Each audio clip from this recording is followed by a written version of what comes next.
Watoto wa Mungu Baba aliye hai, Bwana Yesu apewe sifa. Bwana Yesu asifiwe sana. Ninamshukuru Mungu Baba, Mungu Mwana, Mungu Roho Mtakatifu kwa nafasi hii tena aliyotupa kwa ajili ya utukufu wake. Hakika ni neema ya Mungu imetukusanyisha tena, na ibada tulionayo ni ibada ya kujifunza neno la Mungu na maombi, na kwa jina kuu la Bwana wetu Yesu Kristo tumekusanyika katika mkusanyiko huu, na Bwana wetu Yesu Kristo yuko pamoja nasi, yuko katikati yetu. Ninayesema nawe ni Mama El wa Jesus is the way. Ni neema ya Mungu imenisimamisha tena katika nafasi hii. Imani yako yote weka kwa Mungu na kwenye neno lake ambalo latosha kabisa kukuokoa na kukutoa katika maangamizo yako yote, ewe mwanadamu. Na ujumbe ambao Roho Mtakatifu wa Mungu ameuachilia katikati yetu leo, siku ya leo, unasema ya kwamba Baba wa mbinguni, ninakuomba ujifunue kwangu nikujue. Haleluya.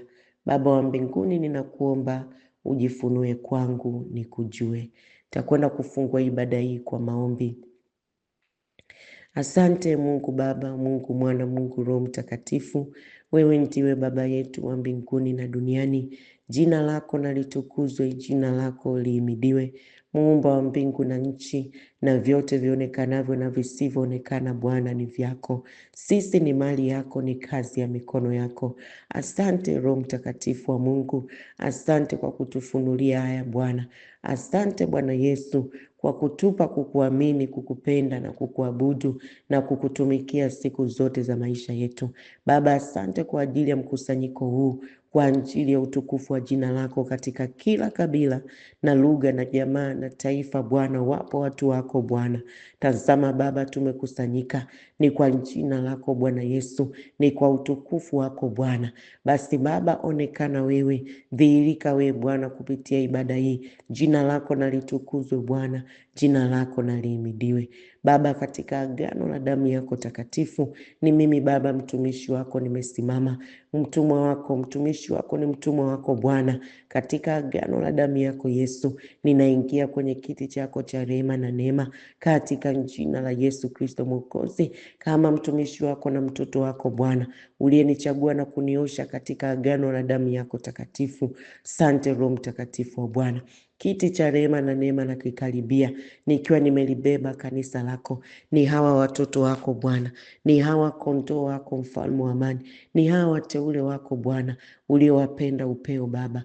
Mungu nakusihi rehema zako na neema yako juu yangu na juu ya kanisa lako lote, juu yangu na juu ya kondoo wako wa Bwana, uliyesema katika neno lako kondoo wako ataisikia sauti yako Baba. Katika jina la Yesu, ni wakati mwingine tena hii Baba, tunakwenda kulisikia neno lako lililobeba sauti yako. Roho Mtakatifu wa Mungu, tuoshe kwa damu ya Yesu, tufinyange kwa damu ya Yesu. Finyanga mioyo yetu katika nafasi ya kulipokea neno la Mungu kwa unyenyekevu, kwa kuwa Bwana umesema mtu huyo ndiye utakayemwangalia, atetemekae, anyenyekeae asikiapo neno lako. Baba, tusaidie kupokea neno lako kwa unyenyekevu, na jina lako lizidi kutukuzwa. Ninawamwagia wateule wako wa damu yako takatifu, msamaha wa damu yako ukapite, ukawaoshe na kuwatakasa sawa sawa na mapenzi yako. Ni sisi Bwana, jinsi tulivyo Bwana Yesu, tuhudumie kwa ajili ya utukufu wa jina lako. Tuhudumie kwa maana sisi ni mali yako, ni kondoo wako, ni kondoo wa malisho yako Baba, katika jina la Yesu. Baba, ukalidhihirishe neno lako sawa sawa na ahadi ya neno lako. Roho Mtakatifu wa Mungu ukadhihirike, nguvu zako Bwana zikapite, asiwepo wa kubaki kama alivyo Bwana, bali wote wakazidi kupanda imani hadi imani, utukufu hadi utukufu, na jina lako Yesu lizidi kutukuzwa katika jina la Yesu Kristo Mwokozi. Neno lako lenye nguvu likaponye, likawishe, likafufue, kwa kuwa neno lako Bwana ni nguvu zako Baba yetu wa mbinguni, katika jina la Yesu. Neno lako ni upanga zaidi ya upanga unaokata kuwili, ukawapiganie watoto wako Bwana pande zote, katika jina la Yesu Kristo, mwana wa Mungu aliye hai. Asante Yesu kwa kuwa ni Mungu mwaminifu, katika jina la Yesu. Ukawashindie vita vyote kwa upanga huu Bwana, katika jina la Yesu. Likasimame neno lako katika jina la Yesu, na kila linapopita baharini, nchi kavu, kwenye anga, katika jina la Yesu Kristo linapita katika agano la damu yako takatifu, na lifunika kwa damu yako Yesu. Shetani na mawakala wake wote hawana mamlaka na hawatakuwa na mamlaka yoyote juu ya kusudi lako Mungu uliolikusudia juu ya ibada hii. Uwepo wako Bwana ni mkuu sana, katika jina la Yesu Kristo, mwana wa Mungu aliye hai. Sante Bwana Yesu, sante kwa kutuponya kwa neno lako. Jina lako lihimidiwe na kutukuzwa milele.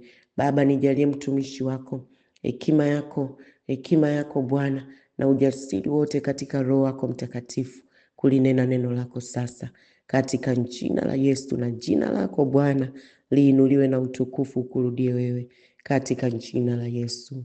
Amen. Amen. Bwana Yesu apewe sifa.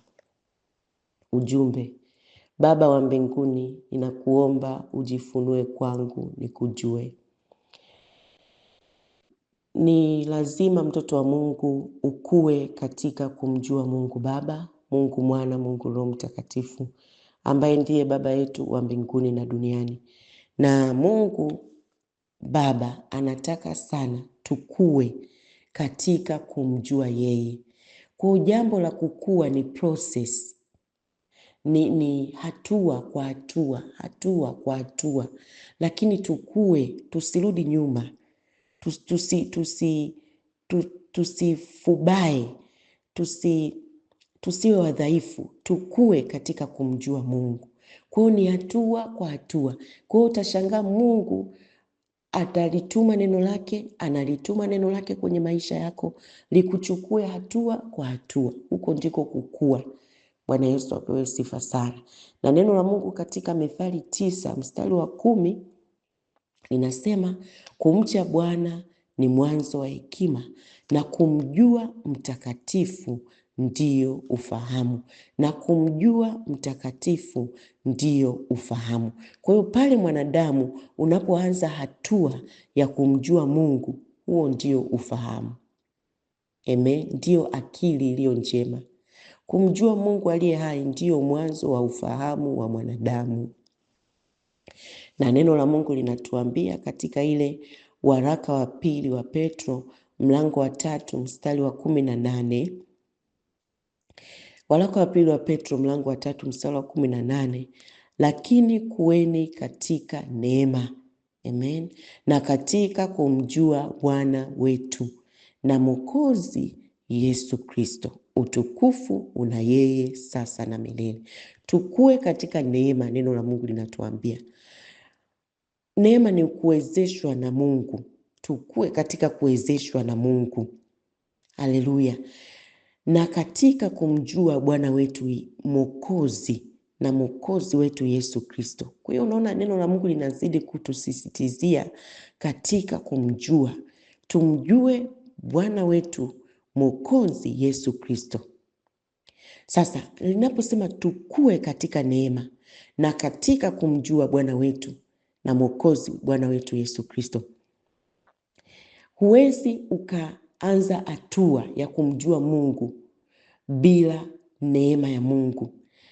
Neema ya Mungu ndio itakupa kunyenyekea. Ukishajua si kwa uwezo wangu, wala si kwa nguvu zangu, wala si kwa ujanja wangu, wala mimi sio mwema kuliko wengine, bali ni neema ya Mungu ambayo inaniwezesha mimi, imenifanya mimi neno la Mungu linifikie, liniokoe, linisaidie. Ukishajua hivyo, utakuwa mnyenyekevu katika kutafuta kumjua Mungu. Kwa msisitizo wa ujumbe wa leo, kukua katika kumjua Mungu. Mungu Baba, Mungu Mwana, yani Yesu Kristo mwana wa Mungu aliye hai, Mungu Roho Mtakatifu. Wapendwa, tendo la kukua ni tendo la kila siku. Amen. Na kwa kawaida ili mtu au ili mtoto akue vizuri, anahitaji chakula kizuri kilichokamilika, chenye virutubisho vilivyokamilika. Anahitaji maji, anahitaji utulivu wa akili. Mtoto kama huyu atakuwa vizuri, si ndio?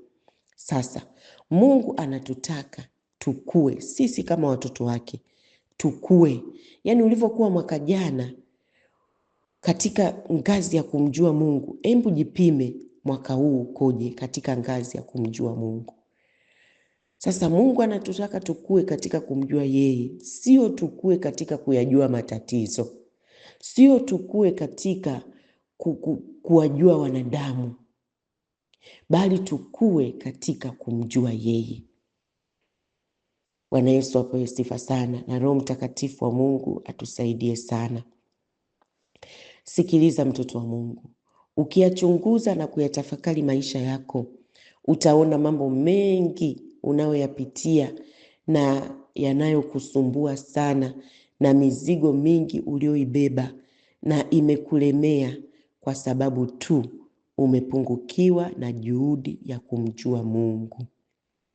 Ndio maana hiyo mizigo imekulemea, ndio maana hayo mambo yanakusumbua, ndio maana unakosa usingizi, ndio maana unahangaika huku na huku, kwa sababu umepungukiwa kumjua Mungu. Ukimjua Mungu utatulia, kwa sababu huyu ni Mungu mkuu aliyeumba mbingu na nchi na vyote vionekanavyo na visivyoonekana. Uweza uko kwake, mamlaka ziko kwake. Yeye anampa amtakaye kumpa. Sasa ukimjua utatulia kwake. Na hatua ya nini kama sign ya kwanza ya kwamba, yani ukitaka kuanza kujua kwamba mimi niko kwenye hatua za kumjua Mungu, ni amani, utulivu ndani yako. Ukiona bado unahangaika katika kujua matatizo, unataka ujue, yani wewe uko hata bize kujua wanakusema nini, unasengenywa nini, yani uko bize kujua mambo ambayo yatakuumiza moyo wako, badala uwe bize kumjua huyu Mungu ambaye atainua moyo wako, atayainua maisha yako. Bwana Yesu apewe sifa sana. Na niko hapa kukwambia, hapa duniani Mungu akikuinua, hata waliokukataa watakufuata, hata waliokubeza watakufuata, kwa sababu ni Mungu amekuinua. Utukufu wa Mungu unakuangazia, nuru ya Kristo inakuangazia, na giza halitakuweza kamwe. Bwana Yesu apewe sifa sana. Ayubu 22 mstari wa 21 mpaka wa 29. Tutasimama zaidi katika neno hili. Neno la Mungu linasema, mjue sana Mungu. Hebu wote tusome hili neno. Mjue sana Mungu ili uwe na amani. Umeona mtoto wa Mungu? Mjue sana Mungu ili uwe na amani, ndivyo mema yatakavyokujia. Umeona?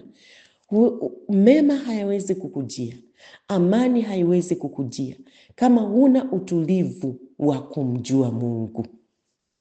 Mjue sana Mungu, sana, sio kidogo, ili uwe na amani. Kwa hiyo unataka mema yakujie, mjue sana Mungu. Na neno la Mungu linasema ndivyo mema yatakavyokujia. Amani ikiwepo, mema yatakuja. Ukiwa na mahangaiko, wewe angalia siku zako za mahangaiko, yani ndio vitu vingine vyote vinaharibika. Lakini siku ambavyo umekaza kutafuta uso wa Mungu, kumjua Mungu, hakika ile nuru inaanza kuonekana.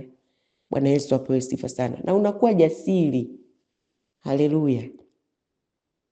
Bwana Yesu apewe sifa. Mjue sana Mungu ili uwe na amani, ndivyo mema atakavyokujia. Kwa hiyo wapendwa, kwa neno hili, unataka mema yakujie, mjue sana Mungu. Unataka uwe na amani hapa duniani, mjue sana Mungu. Kwa neno hili tunaona kabisa kukosa mema kwa mwanadamu na kukosa amani ni kwa sababu mwanadamu huyu amekosa kumjua sana Mungu. Sasa, ni jinsi gani ya kumjua Mungu? Ni jinsi gani ya kumjua Mungu? Na mstari inayofuata katika hii Ayubu 22, ule mstari wa 22, neno la Mungu linasema, uyapokee tafadhali mafunzo yatokayo kinywani mwake, na maneno yake yaweke moyoni mwako. Umeiona hiyo? Kwa hiyo tutamjua Mungu Baba kwa kuyapokea mafunzo anayotufundisha kupitia neno lake, na anachotufundisha tukiweke moyoni. Sasa, kuliweka neno la Mungu moyoni haimaanishi kukariri mistari ya Biblia. Haimaanishi kusema sijui ngapi, Isaya ngapi imeandikwa hivi, Mathayo ngapi imeandikwa hivi. Hii sio kuliweka neno la Mungu moyoni. Hii ni kukariri mistari ya Biblia. Hapa kuliweka neno la Mungu moyoni inamaanisha kuzingatia sauti ya Mungu anayokusemesha nayo, iliyoko kwenye neno lake, kwa nia ya kuitii. Kuizingatia sauti ya Mungu anayokusemesha nayo kwa nia ya kuitii. Kama leo anavyokusemesha kwamba, mwanangu, ya kupasa unijue sana mimi. Sasa wewe hili neno unaisikia sauti gani inasema na wewe? Na utaona kabisa kwamba unaanza kuyatafakari, unatafakari njia zako, unatafakari mwenendo wako, unaona kabisa mwenendo wangu haujamjua sana Mungu. Kwa hiyo ninachotaka nianze kupiga hatua. Huku ndiko wanasema uyapokee. Yaani unakuwa umelipokea lile neno na unaanza kulifanyia kazi kwa nia ya kulitii. Sio kukariri tu. Kukariri mistari ya Biblia haitokusaidia kama hutoitumia na kwa imani hutoitumia, kama hutoitumia na kusimama katika ile sauti. Kwenye neno la Mungu kuna sauti ya Mungu. Bwana Yesu apewe sifa sana. Kwa kuzingatia sauti ya Mungu anayokusemesha nayo, iliyoko kwenye neno lake kwa nia ya kuitii. Huku ndiko kuliweka neno la Mungu moyoni. Maana yake kuwa tayari kufanya anachokuambia ufanye na kutokufanya anachokuambia usifanye. Bwana Yesu apewe sifa sana. Jinsi gani ya kumjua Mungu? Mstari wa 23 katika Ayubu 22 inaendelea kutufundisha, ukimrudia mwenye enzi utajengwa, ukiuondoa udhalimu mbali na hema yako. Kwa hiyo maana yake utamjua Mungu Baba kwa kumrudia yeye, ikiwa uko mbali naye kwa kumkaribia yeye. Bwana Yesu apewe sifa sana. Kwa hiyo unapogeuka, unapoona hatua yangu hii nimelioipiga imemwacha Bwana. Sasa unapochukua hatua ya kugeuka kumrudia Mungu, ndipo unaanza safari ya kuanza kumjua Mungu. Bwana Yesu apewe sifa sana. Kumbuka neno linatuambia kuweni katika kumjua Mungu. Kwa hii ni kila siku, yani ni process ya kila siku. Kwa jinsi unavyozidi kumkaribia Mungu, kutafuta uso wake, kumpa nafasi. Kwa mfano, hauwezi ukamjua Mungu wala kuwa na mahusiano naye. Yani hauwezi kumjua mtu, tuchukue mfano wa mtu. Hauwezi kumjua mtu wala kuwa na mahusiano naye ya karibu kama upo mbali naye. Si ndio? Urafiki wetu tu hapa wa duniani. Kama mtu haupo karibu naye, hauna mahusiano naye ya karibu, huwezi kumjua hata kama unasema huyu ni rafiki yangu. Bwana Yesu apewe sifa sana. Na kama pia hakuna jitihada zozote zinazofanyika katika mahusiano yenu au kuwasiliana kwenu, hakuna jitihada, hampigiani simu, hamtumiani message, huwezi kumjua huyu mtu, huwezi kumjua. Bali utamjua mtu kwa kuwa karibu naye.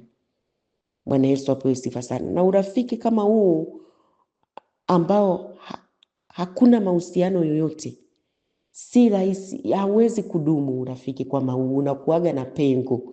Sasa na ndivyo ilivyo sisi tukiwa hatuna mahusiano ya karibu na Mungu. Tusipomrudia Mungu na kuwa na mahusiano naye karibu, kutakuwa na gepu pale katikati, na kukiwa na pengo pale katikati, kukiwa na nafasi, ninahisi sana yale mambo mengine mambo ya adui kukuingia na kuyashika maisha yako. Lakini Mungu akijaa kwenye maisha yako, ukiamka asubuhi, ukiamka mida ile ya dhabihu, mpe Mungu nafasi. Bwana Yesu apewe sifa sana. Na ndipo tutajua njia zake, siri zake, shuhuda zake, matendo yake. Ukimjua Mungu utajua shuhuda zake, utajua siri zake, utajua uweza wake. Na utakapojua haya matendo yake, hakika nakwambia hakuna kitakacho kutikisa kwenye dunia hii. Bwana Yesu apewe sifa sana. Bwana Yesu apewe sifa sana. Hakuna neno ambalo litakuangusha, kwa sababu unamjua unayemwabudu, unamjua unayemtumikia, kwamba ni Mungu mkuu mwenye nguvu, ambaye uhai wa kila kiumbe uko mikononi mwake. Bwana Yesu apewe sifa sana. Kwa hiyo kumjua Mungu kunaleta ujasiri mkubwa sana. Ukimrudia mwenye enzi utajengwa. Unamjua Mungu kwa kumrudia, kwa kuwa karibu naye, kwa kumpa nafasi. Usimweke Mungu kama emergency kwenye ratiba yako. Yaani kwamba umepata kinafasi kidogo, unasema ngoja hapa nifuefue, nikimaliza kufuafua ndio nifanye hivi. Yaani ratiba yako mweke Mungu. Bwana Yesu apewe sifa sana. Asiingie tu kwa bahati mbaya kwamba hapa sasa hivi nimepata kinafasi, embu ngoja ndo nisali. Embu panga, weka madhabahu yako, uwe na madhabahu yako binafsi. Bwana Yesu apewe sifa sana. Kama ni usiku wa kuamka usiku, amka. Hiyo ndio unaijenga madhabahu yako binafsi. Bwana Yesu apewe sifa sana, kwamba muda fulani mimi nitaamka, nitakuwa naamka na kuzungumza na Mungu, nitamwimbia, nitazungumza naye, nitalisoma neno lake. Mungu nisaidie. Kwa hiyo utakapoanza kuanza safari hii, au kama ni siku fulani, ni siku yangu mimi ya mfungo, nitafunga. Yaani unatafuta kumjua Mungu zaidi. Bwana Yesu apewe sifa sana. Na neno hili linaendelea kutuambia njia ya kumjua Mungu Baba ni kujitenga na ubaya wa kila namna. Amen. Maana wote tunajua Mungu wetu ni mtakatifu. Bwana Yesu apewe sifa sana. Kwa hiyo hizi ni njia mbili, naweza nikasema ni njia mbili kubwa ambazo ukichukua hatua hizi, ziko tatu, si ndio? Tumesema kuyapokea mafunzo yake, kuyaweka moyoni, kulizingatia neno lake kwa nia ya kuitii, alafu kumrudia yeye, kuwa karibu naye, kumpa nafasi, alafu kuondoa uchafu, kuondoa ubaya, kujitenga na ubaya. Bwana Yesu apewe sifa sana. Kwa kweli Mungu ni mtakatifu. Sasa baadhi ya faida ya kumjua Mungu Baba, nataka nikutajie hizi baadhi ya faida za kumjua Mungu. Bwana Yesu apewe sifa sana. Tumeona pale juu faida 2 ya kwamba ukimjua Mungu utapata mema, utakuwa na amani. Amen. Kwa mistari inayofuata katika hii Ayubu 22:25, neno la Mungu linasema, tunapata tena faida nyingine ya 3 hapo. Naye mwenye enzi atakuwa hazina yako, atakuwa fedha ya thamani kwako. Mwenye enzi yote, kila kitu kiko mikononi mwake, atakuwa hazina yako, atakuwa ni fedha ya thamani kwako. Kwa hiyo kwa neno hili, katikati ya shida yako ya uchumi, tafuta kumjua Mungu, kuna faida. Amen. Huyu mwenye enzi atakuwa hazina yako, atakuwa ni fedha ya thamani kwako. Bwana Yesu apewe sifa sana. Faida nyingine, ule mstari wa 26 katika Ayubu 22, kwani ndipo utakapojifurahisha katika mwenye enzi na kuinua uso wako kumwelekea Mungu. Unaona furaha inatoka wapi? Furaha inatoka kwa Bwana. Furaha inatoka kwa Mungu wapendwa. Furaha haitoki kukimbia huku na huku, kuwakimbilia wanadamu huku na huku. Neno la Mungu linasema furaha ya Bwana ni nguvu zetu. Bwana Yesu apewe sifa sana. Kwa hiyo neno la Mungu linasema kwani ndipo utakapojifurahisha katika mwenye enzi, kwa sababu utakuwa na furaha. Yaani Mungu Baba, Mwana, Roho Mtakatifu. Umemjua unayemwabudu, ambaye ni Mungu mkuu, ambaye hakuna vifalme vya giza wala mamlaka za giza wala nguvu za giza zinazoweza kushinda ufalme wake. Ufalme wa Mungu ni ufalme usiotetemeshwa. Hebu niambie, ukikaa hapo, kwa nini usipate furaha? Kwa neno hili unataka furaha ya maisha, mjue sana Mungu. Bwana Yesu apewe sifa sana. Na ukimjua sana Mungu utakuwa mwepesi kumwelekea, yaani kumwabudu. Bwana Yesu apewe sifa sana. Utamwabudu Mungu unayemjua. Kwa hiyo uzito wako wa kumpa Mungu Baba nafasi ya ibada katika maisha yako ya kila siku, kwa sababu haumjui. Mjue sana Mungu ili uwe na amani. Kuweni katika neema na katika kumjua Bwana wetu Yesu Kristo Mwokozi wetu. Bwana Yesu apewe sifa sana. Na ule mstari wa 27 unatupa faida nyingine. Utamuomba yeye naye atakusikia. Utamuomba yeye naye atakusikia. Kwa neno hili, ukimjua Mungu atazidi kuwa wazi kwako. Kumbuka ule mfano niliokutolea wa sisi katika urafiki wetu hapa duniani. Kwa hiyo mtu ambaye unamjua zaidi ndio rahisi kumfungulia hata mambo yako, si ndio? Sasa ukimjua Mungu, Mungu atazidi kuwa wazi kwako, na wewe pia utasikia amani ya kuwa wazi kwake. Utaona tu hata utakapo mtu akikuumiza, yani unakimbilia kwenye magoti. Baba, tazama, jambo hili limeniumiza Baba, nisaidie. Unakuwa wazi mbele zake. Kuwa wazi, hapo ndipo hutokuwa. Kuna watu hawapo wazi mbele za Mungu. Hata kama wamemkosea, hawapo wazi kutubu kile kitu mbele za Mungu. Hii inaonyesha kabisa hujamjua Mungu. Hujamjua Mungu. Ukimjua Mungu utajua Mungu ni Mungu wa rehema, wa huruma. Utamgeukia yeye na utajua kabisa ni Mungu asiyetaka kifo cha mwenye dhambi, hapendezwi nacho. Kwa hiyo pale unapoona umemkosea, utamrudia yeye. Hapa ndipo utajua pa kupeleka mashtaka yako. Hutohangaika huku na huku, hutobishana na watu bila sababu. Neno la Mungu linasema usishindane na mtu bila sababu. Bwana Yesu apewe sifa sana. Kwa hiyo anasema utamuomba yeye naye atakusikia. Kwa hiyo wapendwa, kwa neno hili ukimjua Mungu utazidi kuwa wazi, atazidi kuwa wazi kwako.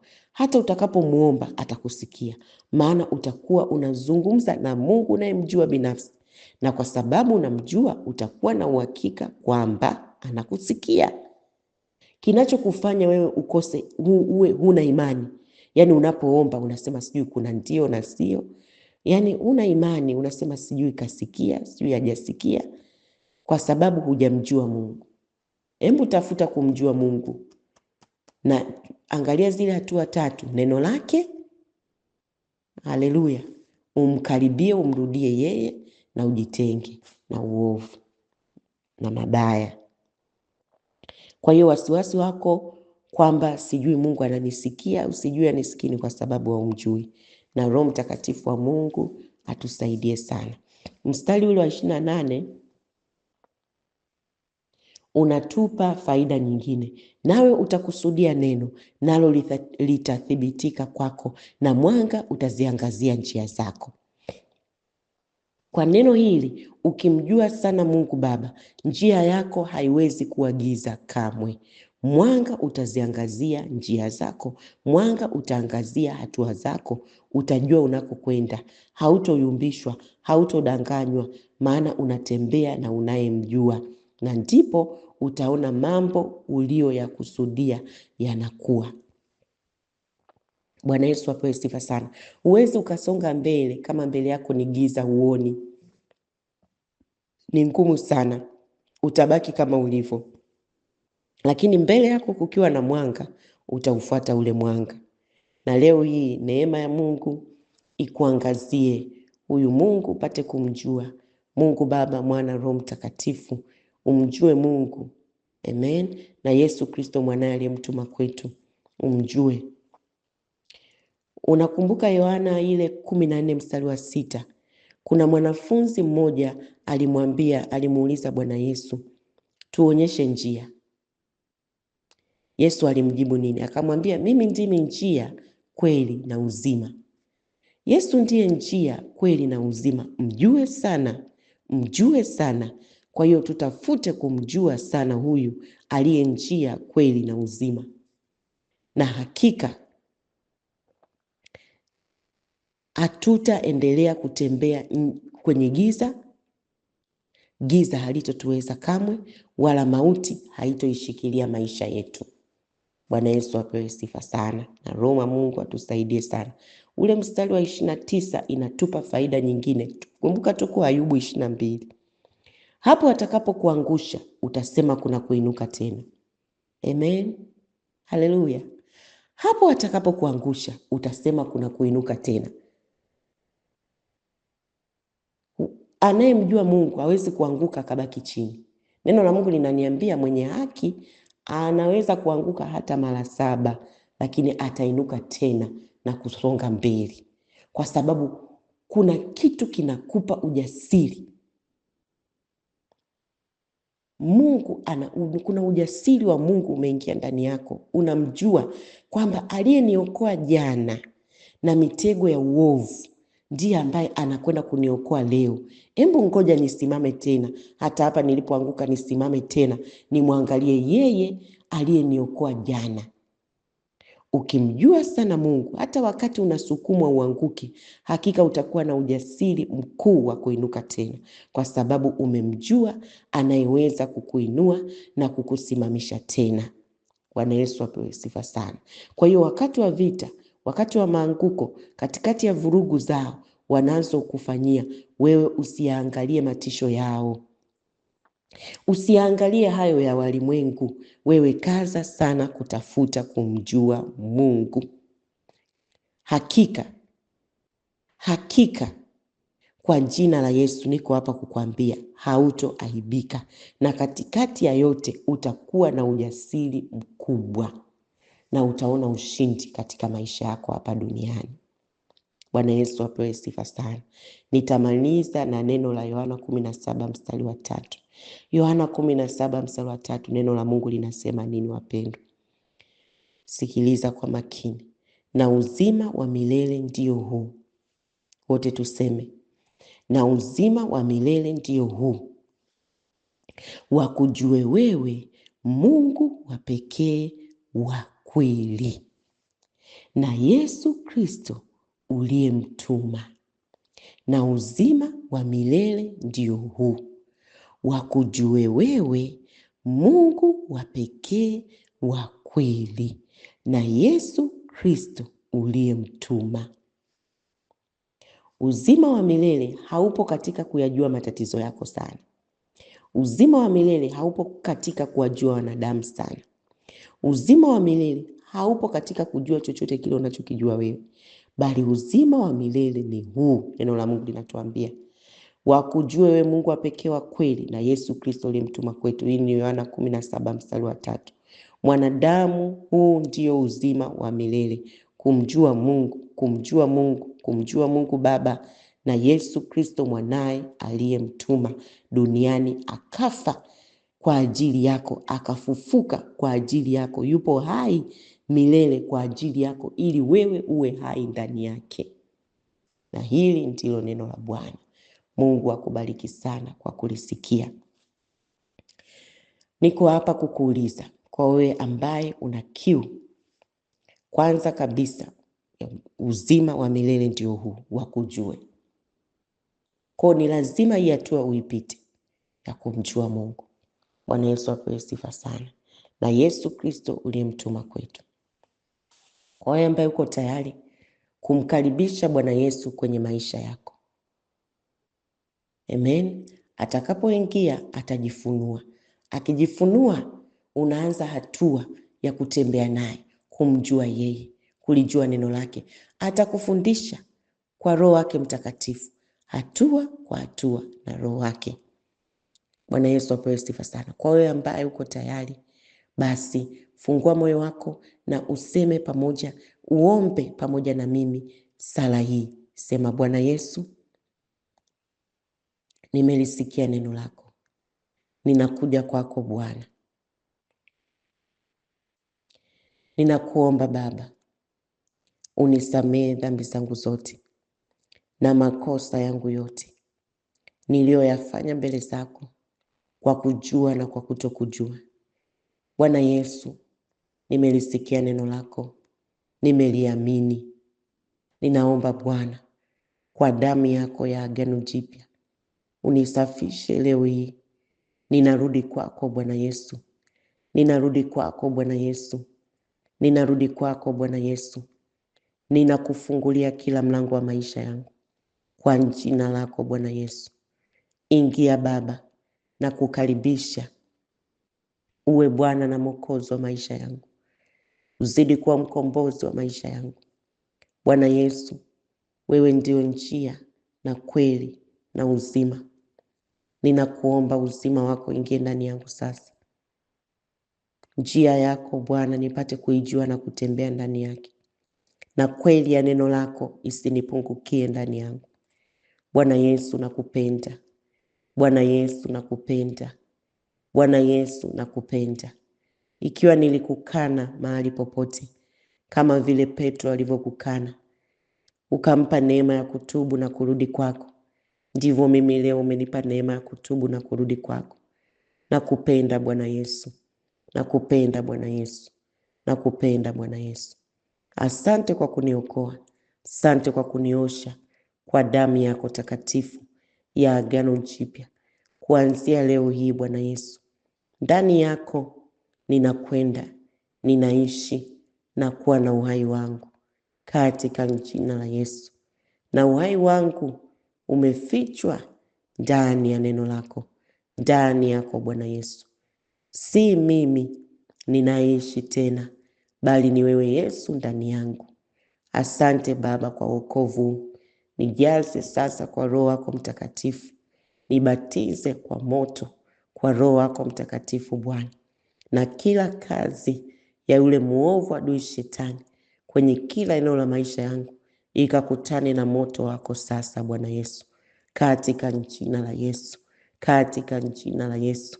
Kila giza, kila vifungo, tamka, kila vifungo vilivyoshika maisha yangu kwa jina la Yesu vinakutana na moto ulao, moto wa Roho Mtakatifu, moto wa Mungu katika jina la Yesu. Asante Bwana Yesu. Amen. Amen. Nitakwenda kuombea. Baba, nasema asante kwa ajili ya wateule wako wa Bwana. Shika kwenye moyo wako. Tazama Bwana, mioyo yao wamimina kwako. Mungu uliyesema katika kila kabila na lugha na jamaa na taifa wapo walio wa kwako Bwana, uliowakomboa kwa damu yako, ukawanunua kwa gharama kubwa. Ndivyo neno lako la Ufunuo 5 linatuambia Baba, ule mstari wa 9 na wa 10, katika jina la Yesu Kristo Mwokozi. Baba, asante kwa ajili ya mavuno haya. Asante kwa ajili ya malaika wako wa mavuno. Ninamfunika kila mmoja aliyesema ndio kwako kwa damu yako takatifu. Kwa jina la Yesu Baba, asiwepo wa kurudi nyuma. Umesema hakuna wa kuwatoa kwenye mikono yako. Katika jina la Yesu Baba, wasaidie kwa utukufu wa jina lako. Dhambi zisiwashinde, majaribu yasiwashinde. Kwa jina la Yesu Kristo Mwokozi, shetani hatawashinda. Kwa jina la Yesu Kristo Mwokozi, kwa ushindi wa damu ya Yesu uko ndani yao. Asante Bwana Yesu, uliyeshinda dhambi, uliyeshinda mauti, na sisi tunashinda ndani yako. Asante Roho Mtakatifu wa Mungu. Baba, nawafunika kwa damu yako takatifu kwa jina la Yesu. Baba, kila udhaifu, kila magonjwa kwa jina la Yesu yakakutane sasa na moto wa Roho Mtakatifu. Moto, moto, moto, moto, moto, moto wa Roho Mtakatifu, moto wa Roho Mtakatifu kwa jina la Yesu. Roho ya magonjwa huna tena uhalali wa kukaa hapo. Ufalme wa majini, mapepo, uchawi kwa jina la Yesu Kristo na kuamrisha, ondoka kwa jina la Yesu. Ondoka shetani na kazi zako zote. Ondoka kwa jina la Yesu na mawakala wako wote katika jina la Yesu Kristo Mwokozi, mwana wa Mungu aliye hai. ufalme wote wa majini, ufalme wa mapepo, ninaamrisha sasa, achia watoto wa Mungu hawa. Hawa sio wako tena Shetani, hawa ni wa Yesu, wamekombolewa kwa damu ya Yesu, wamechukua chapa zake Kristo. Huna tena uhalali wa kuwataabisha kwa jina la Yesu Kristo Mwokozi.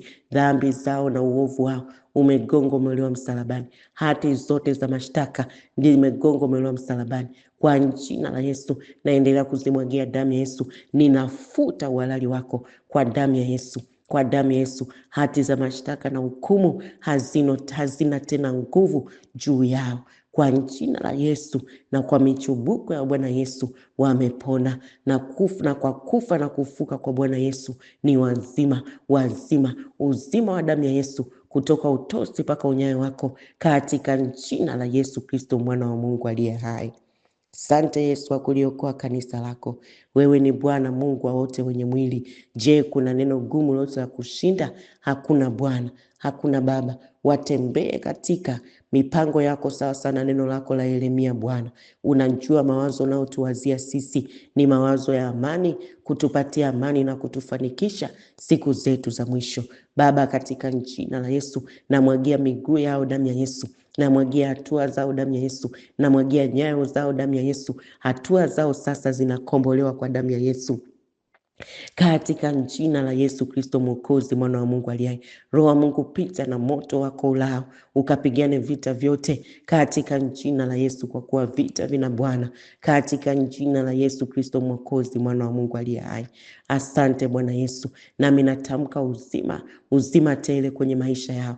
Nuru ya Kristo yenye kung'aa gizani ikang'ae kwenye maisha yao, na giza halitoweza kamwe, giza halitokuweza kamwe, kwa nguvu ya jina la Yesu Kristo, sawa sawa na neno la Mungu lile la Yohana 1. Kwa jina la Yesu Kristo, nayo nuru inang'aa gizani. Nuru ya Kristo imekwisha kuja duniani, kwa jina la Yesu inatuangazia sasa. Asante Yesu, asante Yesu. Inuka uangaze mtoto wa Mungu, kwa kuwa nuru imekujia na utukufu wa Mungu umekuangazia katika jina la Yesu Kristo Mwokozi. Ukafanikiwe mashariki, magharibi, kaskazini, kusini. Ukafanikiwe mjini, ukafanikiwe mashambani kwa jina la Yesu Kristo. Ukafanikiwe njiani kwa jina la Yesu Kristo Mwokozi mwana wa Mungu aliye hai, na neema ya Mungu ya kumjua Mungu isikupungukie katika jina la Yesu Kristo Mwokozi mwana wa Mungu aliye hai. Sante Roho Mtakatifu wa Bwana. Baba, tufundishe kukua katika neema ya kukujua wewe kwa ajili ya utukufu wa jina lako. Baba, tufundishe kukua katika neema ya kukujua wewe. Baba yetu wa mbinguni na duniani, tufundishe kukua katika hatua na neema ya kukujua wewe Bwana, hatua kwa hatua na Roho wako Mtakatifu. Asante Yesu, asante Roho Mtakatifu.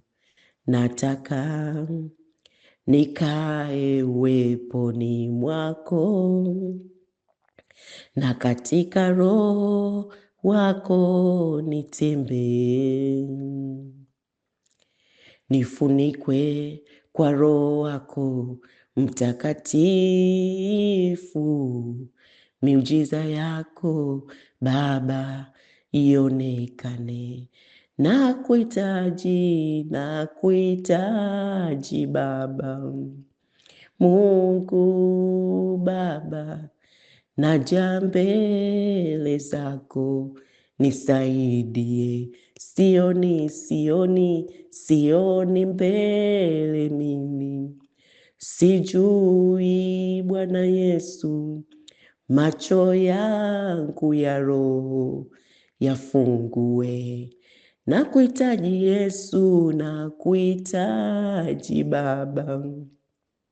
Yesu Baba, naja mbele zako, nisaidie. Sioni mbele mimi, sijui Bwana, macho yangu ya roho yafumbue.